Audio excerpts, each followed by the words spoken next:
Obrigado. Vou passar para o PB. Agora eu queria jogar essa questão mais para a área de educação, que é uma das suas áreas principais. Tem uma discussão no Brasil que teve alguns avanços em termos de quantidade de anos de estudo médio do brasileiro, só que a gente tem os desafios grandes em termos de qualidade, e aqui a gente está falando de política pública, então, com cada vez menos recurso. Como é que está a situação nossa em termos de educação nos últimos anos e o que dá para fazer em termos de política pública? Então, tá ligado? Tá, né? Bom, obrigado pelo convite. Só fazendo uma conexão aqui, quer dizer,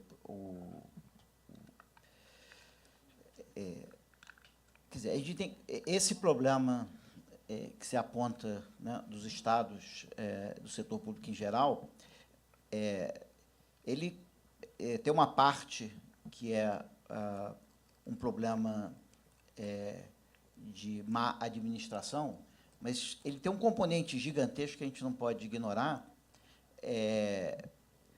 que é intrínseco ao tipo de serviço que o governo presta.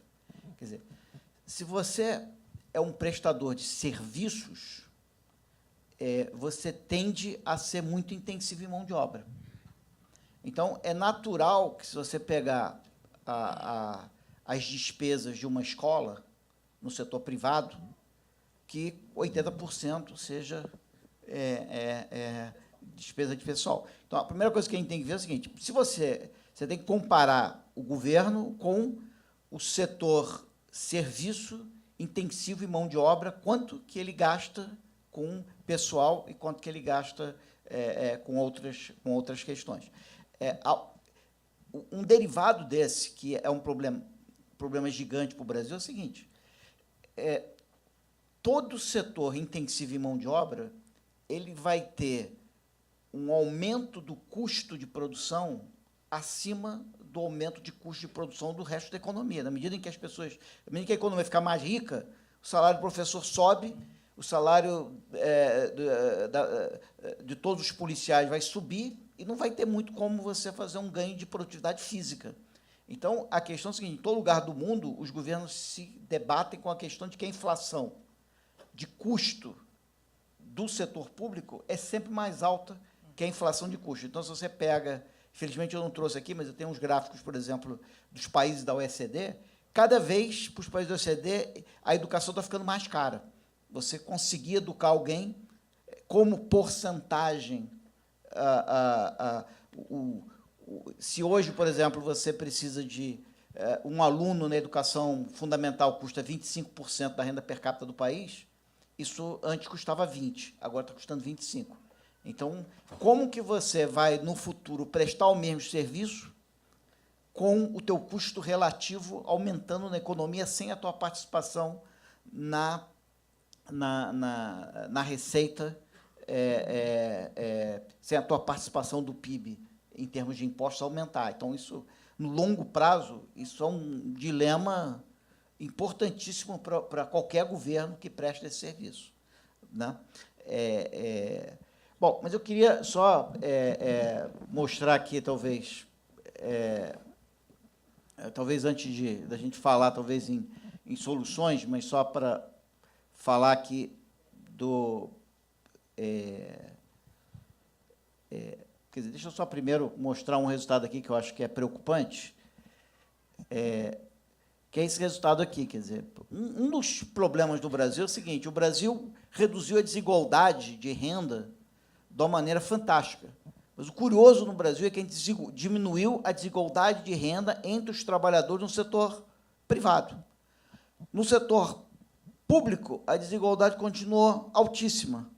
E hoje, a gente tem um setor público onde a desigualdade salarial é maior do que a desigualdade salarial no setor privado. Aí que você começa a se perguntar, por que você tem que ter mais desigualdade no setor público do que no setor privado? E você consegue ter mais alta desigualdade no setor público sem incentivo. Quer dizer, não é uma desigualdade baseada em mérito, é uma desigualdade baseada em alguma outra coisa que não induz produtividade. Tá certo? Então, você tem uma maneira de você reduzir desigualdade, reduzir pobreza e reduzir gasto público. É só você congelar os altos salários no setor público em geral. tá certo? Esse teto que a Ana estava falando, é só você segurar esse teto em termos nominais, que você vai ter uma redução de gasto público, uma redução de gasto com as aposentadorias e uma redução na desigualdade. Agora, como é que você resolve um fato, se eu conseguir mostrar aqui, esse fato aqui que é impressionante é o seguinte: se você pegar São Paulo hoje tem 200 mil professores.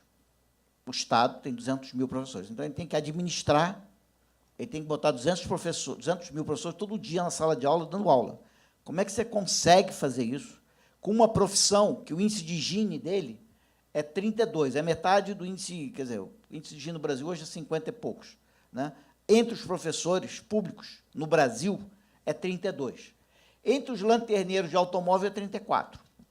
Ou seja, a gente está querendo dizer o seguinte, que professor é uma profissão mais homogênea em termos de tipo de qualidade de serviço que ele oferece do que lanterneiro de automóveis, tá certo? Ou capataz de obra, que o índice é 34, ele tem mais desigualdade que os professores. Então, evidentemente, nós estamos trabalhando com um nível de desigualdade entre os professores forçosamente muito aquém do que reflete, na verdade, as diferenças de produtividade e, portanto, nós estamos travando toda a meritocracia que esse sistema pudesse ter.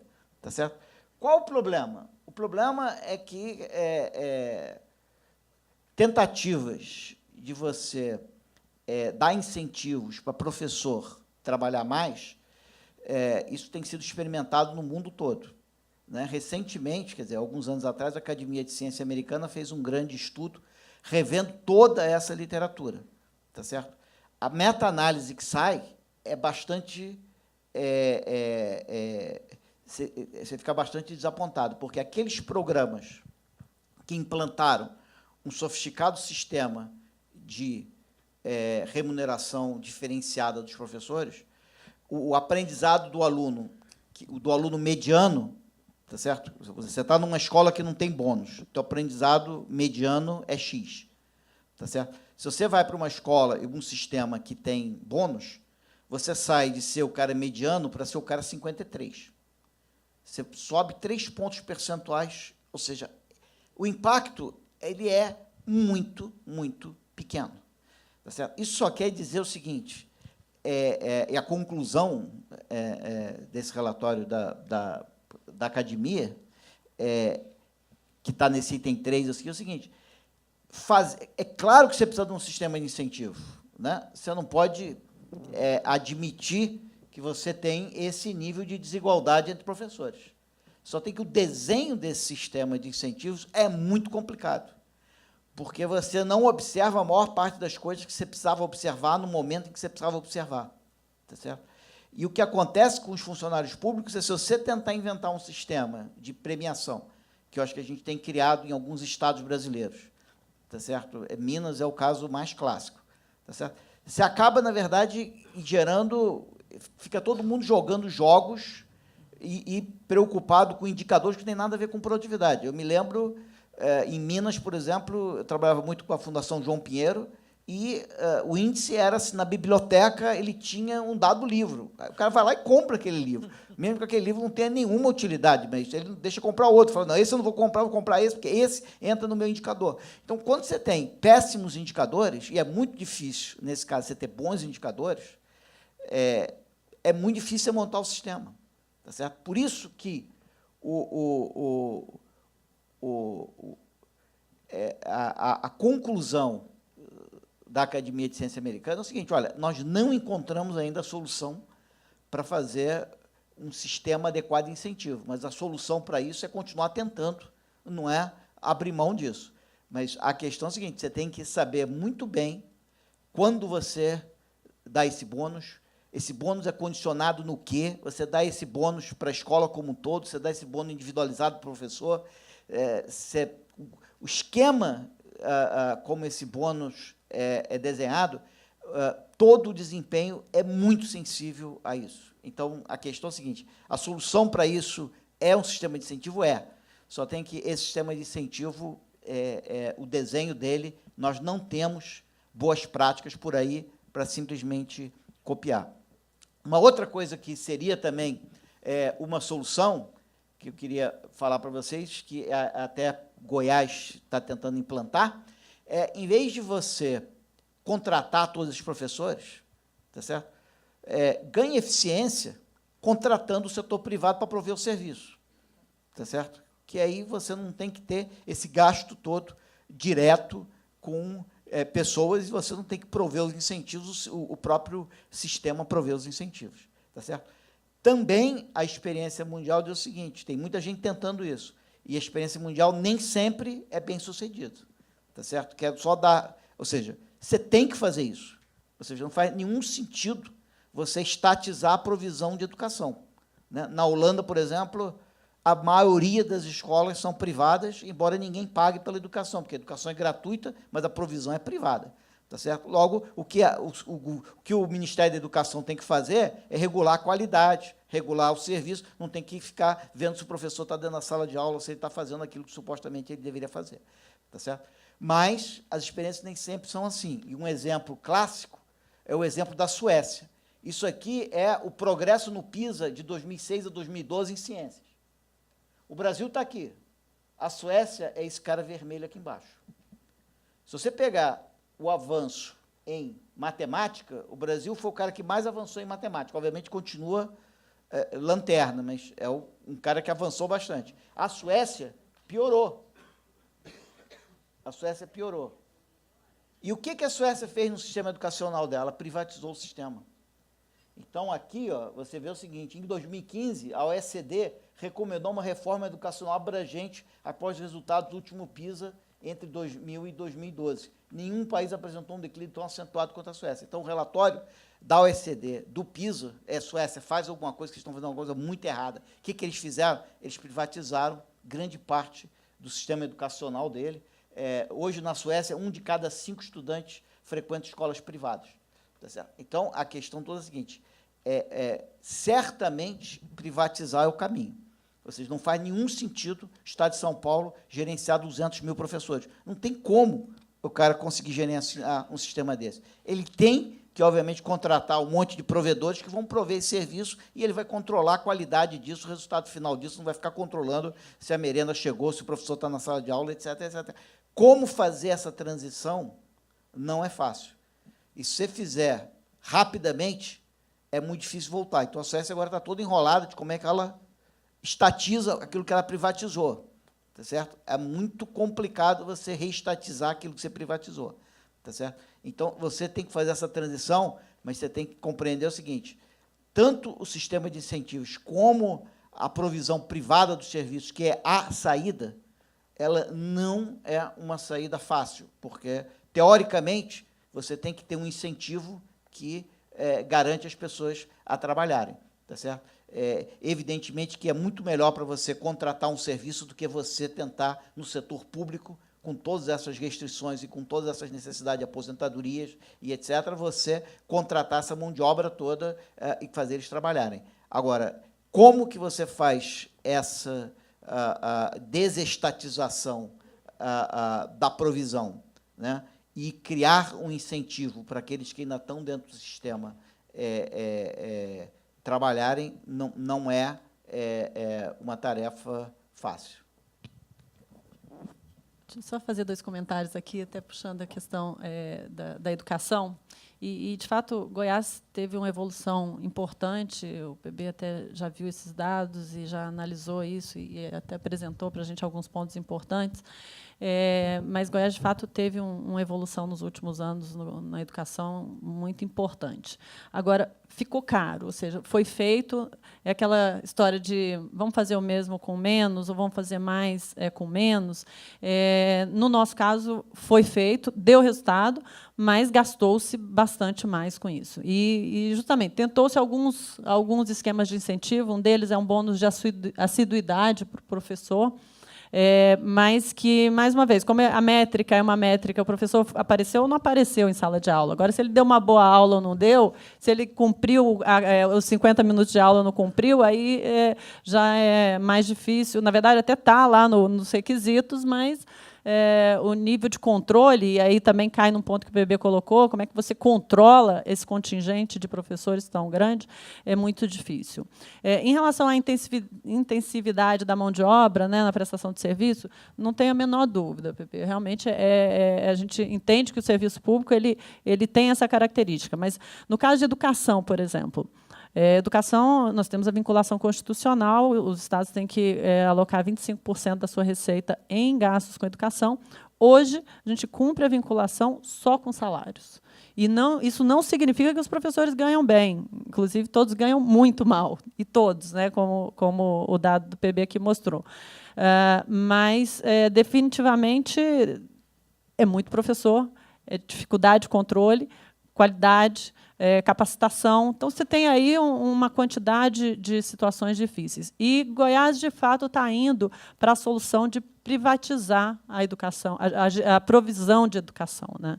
Então, nós estamos tentando um modelo, que é um modelo que é um modelo piloto, mas que justamente visa transferir essa gestão para escolas privadas, na tentativa, com indicadores de qualidade de ensino, os alunos que serão mensurados para a avaliação da própria organização social que assumirá essas escolas, para que a gente tente achar uma outra via que seja mais eficiente e, acima de tudo, que gere um ganho de qualidade aí que seja representativo. Só queria complementar, acho que tem muitas dessas mudanças que é muito difícil de fazer por causa que os grupos de interesse se levantam, né? E o que é totalmente natural. E eu acho que se a população tivesse um pouco mais de educação econômica, seria mais fácil, né? Porque você conseguiria vender para a população e trazer a população para o seu lado, o gestor. E aí os grupos de interesse acabam se aproveitando dessa ignorância da população e conseguem ter uma mão mais forte na hora de levar. Mas do que a Ana falou, quer dizer, eu não gosto muito da frase de que o que vocês estão fazendo é meio que privatizar. Na verdade, as escolas serão tão públicas quanto elas eram antes. Terceirizar. Você está desestatizando. Você está desestatizando algo que não precisava nunca precisou ser estatal. Tá certo? O que você tem que garantir é que alunos pobres e ricos estudam na mesma escola, tá certo? E o pobre não paga nada, é gratuito. Eventualmente, o rico vai pagar por aquela educação, tá certo? Mas a escola pode ser perfeitamente gerida pelo setor privado, ela será pública na medida em que todo mundo tem acesso àquela escola, ninguém pode impedir alguém de se matricular naquela escola e ele, para uma pessoa pobre, ele não vai pagar, né? Eu queria só, na verdade, complementar aquilo que eu... Ih, caramba, o que eu fiz? Eu queria só mostrar aqui o seguinte, quer dizer, o salário dos professores é tudo igual, mas a qualidade do professor faz uma enorme diferença. Quer dizer, esse gráfico aqui, que é uma meta-análise de dezenas de estudos sobre esse negócio, ele mostra o seguinte: se você estiver numa escola e você tiver 5 professores, você tiver uma escola que, vamos dizer, tem 5 turmas do 9º ano, se você botar o teu filho para estudar, né, isso é feito dessa maneira. Você pega uma escola que tem 5 turmas, aí você pega o que você aprende na turma que tem o pior professor. Tá? Isso é típica desigualdade dentro de uma escola. Aí você pega 5 professores, você pega o pior professor. O pior professor, o teu filho, naquele ano, vai aprender 60 e poucos % do que ele aprenderia se ele pegasse o professor do meio, que seria o 3º professor. Se ele pegar o 5º professor, que é o melhor professor, ele vai aprender 120 e poucos %. Ou seja, a diferença de aprendizado dentro da mesma escola, com o pior professor e o melhor professor, é 68% de aprendizado. Você é o mesmo aluno, PB? Mesmo aluno. Mesmo aluno. Mesmo aluno, tá certo? Mesmo aluno. Então, a questão é a seguinte: quando você vai num hospital, você pergunta o seguinte: a mãe vai levar o filho no hospital, ela pergunta, quem vai atender meu filho? Se o filho dela vai ser operado no hospital, ela sabe que ele... Vamos dizer, o filho dela teve um problema de apendicite, ele tem que ser operado. Ela vai no hospital, ela pergunta, quem é o médico que vai operar meu filho? E ela vai ver todas as referências do médico e vai dizer, não, eu quero esse, não quero aquele, porque eu sei que meu filho só vai operar uma vez E se isso aqui der problema, então eu não quero qualquer médico, eu quero o melhor dos médicos. Tá certo? Ela é bem cuidadosa. Se a família tem um problema na justiça, ela vai ser muito cuidadosa qual é o advogado que ela pega, porque ela sabe o seguinte, a justiça só julga uma vez. Se eu entrar com isso aqui tudo errado, não tem jeito depois de eu mudar as provas, etc. Não, eu entrei errado, eu entrei errado. Então, ela é cuidadosa. Só tem que as famílias parecem não saber isso, porque elas chegam na escola, e mesmo na escola privada, ela matricula o filho na escola, ela não se preocupa, não, eu quero meu filho, esse ano, quais são os professores vamos dizer, vamos pegar o 4º ano que tem um único professor. Esse 4º ano, quais são os 5 professores que vão dar aula aqui? Não, eu quero meu filho com este professor. Se só isso acontecesse, todos os pais iam querer com aquele professor. O que ia acontecer? O outro professor ia pensar assim, ninguém quer que meu filho estude comigo, com esse cara. Só isso já ia dizer para o diretor, para todo mundo, olha, ninguém quer ir para aquela turma está vazia. Tá certo? Isso seria já uma maneira natural de você, pelo menos, constranger o professor. Como os alunos são dados para eles, para os professores, sem nenhuma escolha, ele continua não ensinando para o aluno e o pai diz, não tem problema, ele não aprende esse ano, ele aprende no ano que vem. Só tem que o seguinte, cada criança só tem 11 anos uma vez na vida. Entendeu? Se você aprendeu menos 60% naquele ano, você aprendeu menos 60% naquele ano. Tá certo? O que você vai aprender mais no ano que vem, você já podia ter aprendido mais no ano que vem de qualquer maneira. Tá certo? Então, você está causando um dano permanente e significativo na hora que você não escolhe o teu professor. Né? Tinha uma campanha muito legal em Washington que o cara botava um cartaz e falava assim, vem cá, quem é o artista mais importante que você conhece? Qual é o médico do seu filho? Qual é o nome do médico do seu filho? Né? Qual é o nome do cantor mais importante? Quem ganhou o Oscar no último ano? Aí perguntava, você sabe o nome do professor do seu filho? Aí a maioria dos caras, ninguém sabia o nome do professor do filho dele. Ou seja, na verdade, você dá menos importância, a população não acredita que a qualidade do professor importa. Tá certo? E obviamente, essa qualidade não está refletida nas diferenças de remuneração. Mas, simplesmente, se a gente tiver a mesma remuneração, mas se a gente colocar uma pressão social de que ninguém quer que o filho dele estude com um dado professor, isso já vai fazer muitos professores que poderiam dar aula boas, poderiam dar boas aulas, não dão por simplesmente falta de algum tipo de incentivo, esse incentivo moral já ia ter um impacto significativo. Só fazer uma observação aqui em relação a isso. Mas aí, PB, a gente, de novo, cai na mesma... Eu sempre puxo muito para a gestão, né, para o dia a dia, né, a vida como ela é. Né? Porque hoje as pessoas estão preocupadas, vamos pensar no ensino público, né, as pessoas estão preocupadas em ter uma escola para colocar os filhos. Né? E a pressão hoje, até dos próprios grupos, né, dos sindicatos, sempre mais por salário, que é legítimo, e por mais professores. Vamos contratar mais professores, vamos fazer mais concursos, porque está faltando professor em sala de aula. Mas não há uma demanda forte, ou dos professores, ou hoje uma política pública voltada à capacitação. No caso da política pública, porque hoje os recursos estão escassos, e como a pressão por salário é tão forte que não sobra, é a história da eficiência no gasto público. Onde que eu tenho que gastar? Onde eu tenho que gastar é mais ou menos óbvio, com um resultado como esse. Ou seja, te ouvindo, é óbvio que a gente tem que gastar em capacitação do professor, boa seleção, no caso do setor público, demitir os ruins, infelizmente, a gente não pode fazer isso, mas você qualificar o professor deveria ser tá no topo das prioridades, e hoje não está, e não existe pressão nesse sentido. A pressão hoje vem por salário e por mais professores. Vamos contratar mais professores. Então, a ineficiência está nos sugando aí para outro lugar. Mas a evidência também mostra o seguinte, que todo o sistema de capacitação que a gente tem, seja de formação inicial, seja de continuada, não tem muito impacto. E esse cara que é bom professor, não é porque ele tem mestrado ou porque ele passou por não sei quantas capacitações. Porque posso mostrar aqui uns resultados para vocês, mas, na verdade, o cara é um bom professor, na verdade, quando ele tem uma certa habilidade e uma certa motivação intrínseca para dar aula, e ele acredita no aluno. Então, você tem um monte de professor que odeia os alunos e passa o tempo todo estudando para passar em concursos e concursos e concursos, e academicamente são brilhantes e são péssimos professores. Então, na verdade, uma das coisas que o sistema, por exemplo, americano tem mostrado é que o mecanismo de você certificar um professor é muito complexo. Tá certo? Então, todas as tentativas de você certificar e você dizer que aquele professor é bom e pagar mais para ele, que está baseada em diplomas, cursos, experiências, não funcionam. Eles têm lá neles um sistema super complexo de certificação, que você gasta quase que 1 ano para certificar um professor. Por exemplo, a Califórnia ela paga uma vez na vida para um professor para ele pedir essa certificação.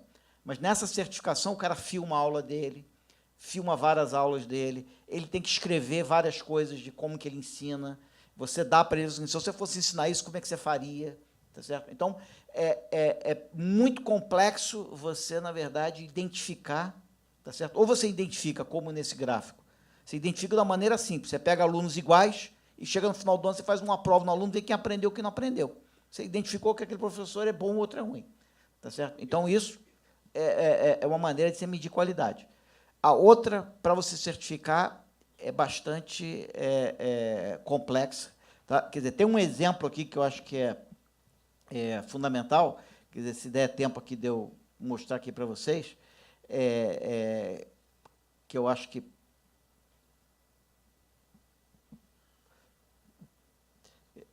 é uma questão toda que a gente fica sabendo o seguinte: nós temos um desastre educacional, né? Mas a pergunta é, a gente tem um desastre educacional porque ninguém nesse país sabe educar, tá certo? Então, nós temos que trazer, quer dizer, a mesma coisa que a gente fala, não tem, ninguém aqui sabe ser técnico de futebol no Brasil, vamos trazer técnico de futebol estrangeiro, tá certo? Quer dizer, ninguém no Brasil, na verdade, sabe fazer educação, eles vão ter que importar uns técnicos em educação para educar, tá certo? Então, para responder essa pergunta, eu acabei fazendo esse gráfico, é o seguinte, nesse eixo horizontal está o nível socioeconômico da escola, tá certo? Que está padronizado no 0, é o nível socioeconômico médio, tá?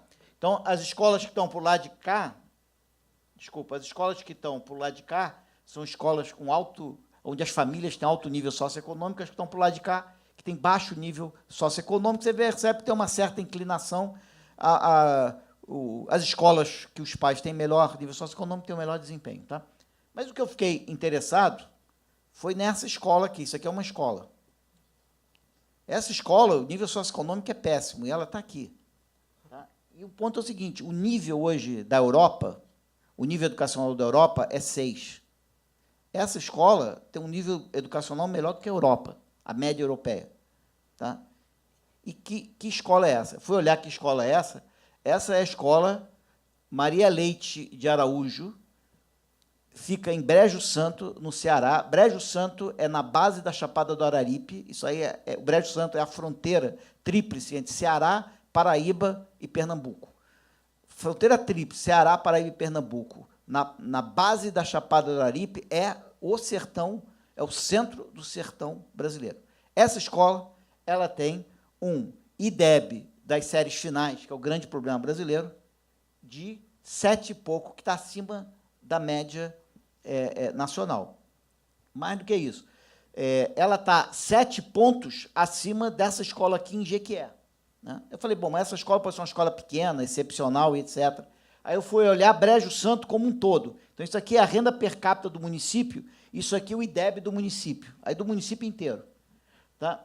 E esses são os pontos, Brejo Santo está aqui. Tem uma renda per capita de R$300 e um IDEB quase igual a um IDEB europeu. Ou seja, com uma renda per capita de R$270 por pessoa por mês, o cara consegue ter um IDEB de educação no Brasil parecido com uma média europeia. Isso é um município que tem 30 mil habitantes, então não é um município pequenininho. Tá? Bom, mas o mais impressionante é o seguinte, se você pegar a meta brasileira para 2021, o que o Brasil planeja no Plano Nacional de Educação para 2021, ele planeja ser isso aqui, ó, que é mais ou menos perto do que é a média europeia hoje. Só tem que o Brejo Santo, que está aqui, ele olha para isso e fala assim, o que esses caras estão falando? Eles querem em 2021, seis número, eu já estou em 7, cara. O que esses caras estão falando? Tá certo? E aí você fala assim, eles não sabem disso. Não, se você for na prefeitura, isso aqui é o site, não da Secretaria de Educação, é da prefeitura. A prefeitura ensina para a população o que é o IDEB, para a população do município. Tá certo? E se você perguntar em Brejo Santo, e aqui diz dessa escola, que é o primeiro lugar, a Maria Leite Araújo, a escola exemplar, eles sabem disso. E eles contam isso para a população. E se você perguntar o que eles fizeram, eles falam o seguinte, olha, é o seguinte, a gente não deixa ninguém entrar na escola, tá certo? Então, esse terceiro setor todo que quer mexer na escola, ele fala assim, não, você fala comigo, tá? E eu levo esses serviços lá para a escola. Não perturbem os professores, não perturbem os diretores. Então, eles falam, professor que não dá aula, a gente manda embora, a gente tira. Ou seja, você perguntar o que eles fizeram, é só coisa básica. Tá certo? Agora, o impressionante aqui é o seguinte, é que você tem 500 escolas municipais no Brasil que já atingiram a meta brasileira para 2021.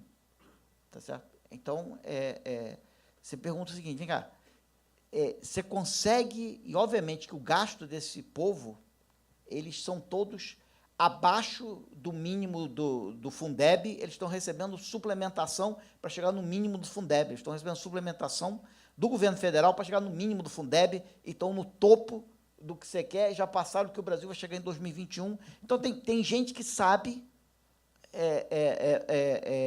fazer educação no Brasil. Eu estava pensando o seguinte, bom, se eu tivesse em Jequié, eu ia falar, bom, porque esse dado aqui, isso aqui você encontra no site do MEC, tá certo? Então, o Brasil é muito cuidadoso em calcular isso direitinho, tá certo? Tudo isso aqui está lá, você baixa os dados, faz esse gráfico em 5 minutos. Então, todo mundo sabe que Brejo Santo está aqui. Na verdade, Brejo Santo acabou de ganhar um super prêmio não governamental como uma das melhores educações do Brasil, tá? Só tem que, aí, se fosse Jequié, bom, dado que Brejo Santo está com essa bola toda, ganhando prêmio, o site do MEC deve me dizer exatamente o que Jequié está fazendo. Você entra no site do MEC, não tem nenhuma referência a Brejo Santo. Não existe Brejo Santo. Então, o órgão central que devia difundir melhores práticas, tá certo? Não tem referência a Brejo Santo. Aí você fala, tudo bem, é um problema do MEC. Aí você vai na Undime. A Undime é a União Nacional dos Dirigentes de Educação, ou seja, secretários de educação de todos os municípios brasileiros. Você vai no site da Undime, não fala de Brejo Santo, porque estão preocupados com toda essa coisa corporativa, de conseguir mais dinheiro do governo federal, de não sei o quê, de não sei o que lá. Não estão preocupados em descobrir o que Brejo Santo está fazendo. Ou seja, o que a gente fez? A gente criou um sistema a gente estatizou a provisão, que não precisava, tá certo? Estatizou a provisão, a gente podia fazer uma provisão pública não estatal, que você quer fazer uma provisão pública estatal, faz. Agora, uma provisão pública estatal que não permite melhores ideias serem difundidas, aí é loucura total. Então, o que a gente fez? A gente fez um sistema estatal que não só essa informação não circula, a informação de melhores práticas não circula, caso contrário, Brejo Santo estaria no MEC, estaria na Undime, tá certo? Mas, curiosamente, está na imprensa, né? Tem várias reportagens sobre Brejo Santo, mas não está na Undime nem no MEC, tá certo? Então, nós criamos um sistema estatizado, onde você não difunde as melhores práticas e onde não tem incentivo para ninguém copiar ninguém. E aí é óbvio que você vai ter um sistema que vai ser totalmente ineficaz, tá certo? Mas você não precisa de ciência espacial, talvez, para fazer essa coisa funcionar. Quer dizer, se você minimamente difundir as melhores práticas que existem e que, pior, o governo brasileiro sabe quais são, porque ele mede com todo cuidado essa coisa, você teria um sistema muito melhor. Ok, eu tinha outras perguntas, vou parar por aqui, que a gente já está estourado no tempo. Vou passar para perguntas da plateia. A gente tem tempo para poucas. Como é?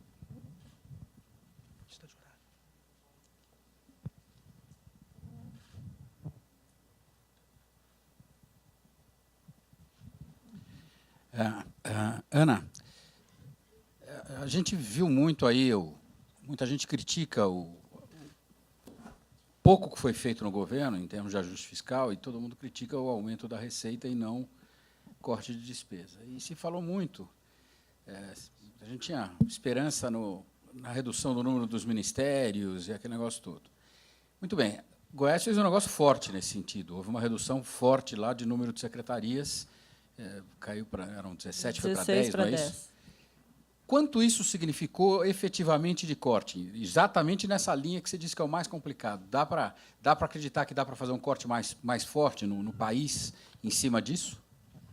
Bom, no caso de Goiás, isso representou, dos 2 bilhões de cortes que nós fizemos, que, no caso de Goiás, representa 10% do orçamento, esse corte, essa redução, de fato, Goiás o governador fez um movimento no final do ano passado, ainda em novembro, em que ele reduziu de 16 para 10 secretarias, cortou comissionados, terceirizados, etc. Desses 2 bilhões, isso representou cerca de 300 milhões de reais. Então, é representativo, não resolve o problema, mas é representativo. Mas eu acho que, mais do que isso, é um pouco o que o Zé Alexandre falou aqui antes. O Estado tem que ser menor. Quanto menor ele for, menos ineficiente ele é. Esse é o primeiro movimento que a gente precisa fazer. Então, lá hoje existe uma conscientização clara, e o governador tem sido uma peça determinante nisso, a liderança dele, de que nós precisamos reduzir o tamanho do Estado. Nós precisamos fazer um movimento de enxugamento, não só em número de secretarias, que, de fato, foi agressivo, de 16 para 10, mas também em empresas, em atividades que o Estado hoje provê e que não necessariamente precisam ser atividades estatais. Mas, até isso, e para mim é muito surpreendente, até isso existe uma resistência. Goiás vai privatizar agora as centrais elétricas do Estado, que não faz nenhum sentido a gente ter umas centrais elétricas estadual. Mas o movimento é gigantesco. Ainda existe uma discussão ideológica, de cunho ideológico, que fala, mas, secretária, a CELG vai deixar de ser goiana? Eu falo, não, ela não vai embora daqui, não. Pode ficar tranquilo, que vai continuar aqui. Ninguém vai pegar e levá-la para fora. Mas existe essa percepção ainda, esse viés ideológico de que o Estado tem que ser grande, que o Estado tem que prover, o Estado tem que ajudar todo mundo, o Estado tem que ser aquela máquina que dá conta de quem precisa e de quem não precisa. Tenta para mais uma pergunta.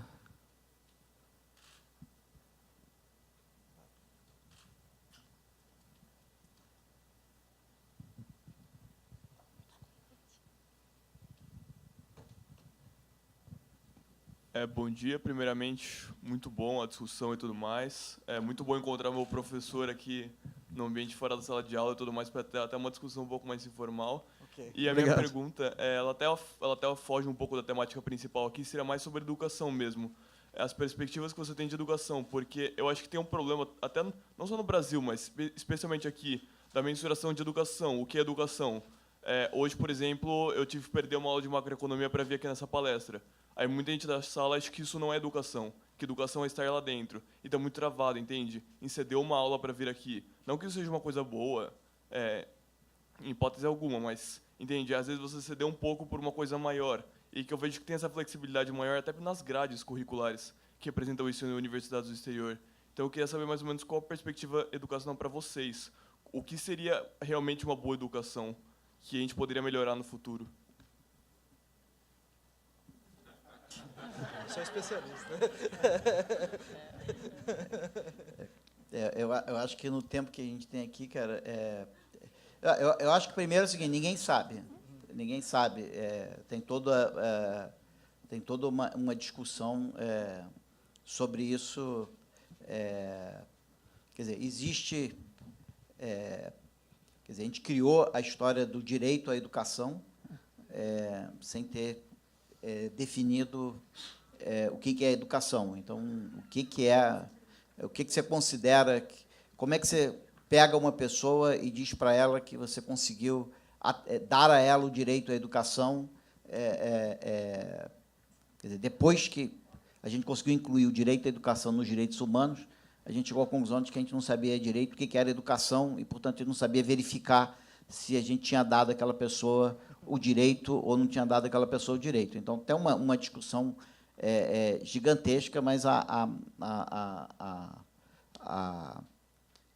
vamos dizer, o mais próximo e mais rápido que eu posso te dizer aqui é que hoje os caras consideram como você tendo tido a educação meio que num sentido Amartya Sen, de você ter tido as oportunidades que vão te garantir depois, na tua vida adulta, as liberdades de escolha e autonomia e de protagonismo que, vamos dizer, está meio que conceituado, meio que na linha do Amartya Sen. Então, isso é meio como a Unesco hoje pensa a educação. Mas é uma grande discussão, o que é...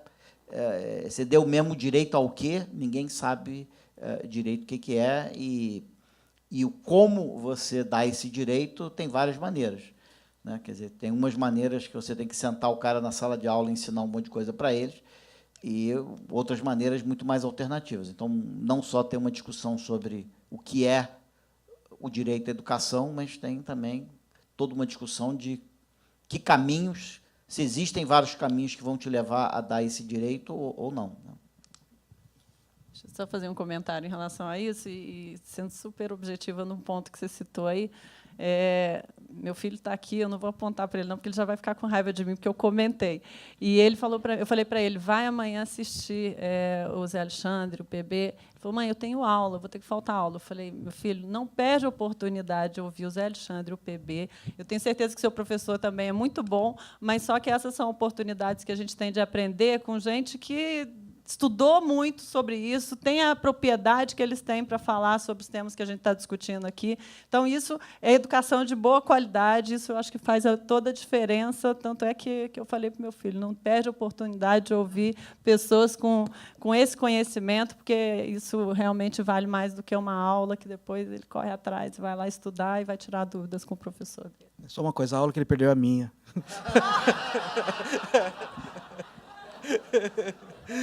Então, ele vai já alugar. Ok, pessoal, muito obrigado. Muito obrigado a vocês dois.